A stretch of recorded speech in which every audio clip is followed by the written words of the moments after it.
అధికారం ఉందనే అహంతో ఓ ఆఫీసర్ ఉద్యోగులను వేధింపులకు గురి చేస్తున్నాడు. ముఖ్యంగా మహిళల ఉద్యోగులనే టార్గెట్ చేస్తున్నాడు. నారాయణపేట అడిషనల్ డిఆర్డీఓ దాసరి అంజయ్య వేధింపులతో ఉద్యోగులు బెంబేలెత్తిపోతున్నారు. ఏదో సాకుతో దుర్భాషలాడుతున్నా మానసికంగా వేధిస్తున్నారని మహిళా ఉద్యోగులు వాపోయారు. లైంగికంగా వేధిస్తున్నారని కొందరు మహిళా ఉద్యోగులు ఆరోపించారు.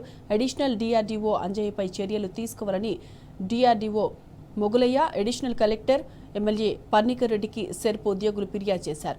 ఇప్పుడే కాదు, గతంలో కూడా అంజయ్యపై ఆరోపణలు వచ్చాయి. సస్పెండ్ కూడా అయ్యాడు. అయినప్పటికీ అంజయ్య తీరు మారలేదు.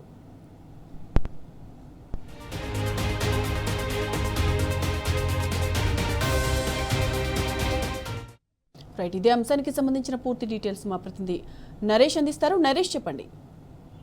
సాయి మాధవి, నారాయణపేట జిల్లాలో అడిషనల్ డిఆర్డీఓగా పనిచేస్తున్న దాసరి అంజయ్యపై సెర్ప్ ఉద్యోగులు, డిఆర్డీఓ ఉద్యోగులు తీవ్రమైనటువంటి ఆరోపణలు చేశారు. మహిళా ఉద్యోగులను లైంగికంగా వేధించడంతో పాటు మానసికంగా క్షోభకు గురి చేస్తున్నాడని చెప్పి వారంతా కలిసి అడిషనల్ డిఆర్డీఓ మొగులప్పకు, అడిషనల్ కలెక్టర్ కి, ఎమ్మెల్యే పర్నికారెడ్డికి కంప్లైంట్ చేశారు.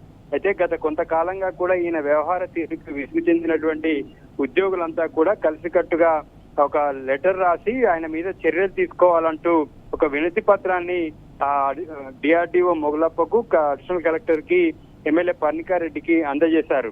అయితే మహిళా ఉద్యోగులకు సంబంధించి ఆయన ఇష్టం వచ్చినట్లు మాట్లాడడం, దుర్భాషలాడుతూ వారిని వేధింపులకు గురి చేస్తున్నాడు. గత కొంతకాలంగా ఈ తంతు ఈ డిఆర్డీఓ కార్యాలయంలో కొనసాగుతుంది. అయితే ఆయన ప్రవర్తనతోటి విసుగు చెందినటువంటి ఇటు మహిళా ఉద్యోగులు ఆయనపై తీవ్రమైనటువంటి ఆరోపణలు చేశారు. ఆయనపై చర్యలు తీసుకోవాలని చెప్పి డిమాండ్ చేస్తూ ఉన్నతాధికారులకు ఫిర్యాదు చేశారు. ఆయనపై గతంలో కూడా సిరిసిల్లలో అడిషనల్ డిఆర్డీఓగా పనిచేసినటువంటి సందర్భంలో కూడా ఇటువంటి ఆరోపణలే ఉన్నాయి. ఆయనని దాదాపుగా 7.5 పాటు సస్పెండ్ చేశాక పనిష్మెంట్ మీద నారాయణపేట జిల్లాకు వచ్చాడు. అయినప్పటికీ కూడా ఇక్కడ కూడా అటువంటి ప్రవర్తనతోనే ఆయన ఉద్యోగం చేస్తూ ఉన్నాడు. అయితే ఆయనకు మహిళలతో కలిసి పనిచేయడం ఇష్టం లేకనే ఇటువంటి వైఖరితో మహిళా ఉద్యోగులను ఇబ్బంది పెడుతున్నాడని సమాచారం. గతంలో కూడా సిరిసిల్లలో పనిచేసినటువంటి సందర్భంలో కూడా ఇదే విధంగా మహిళలను వేధించినటువంటి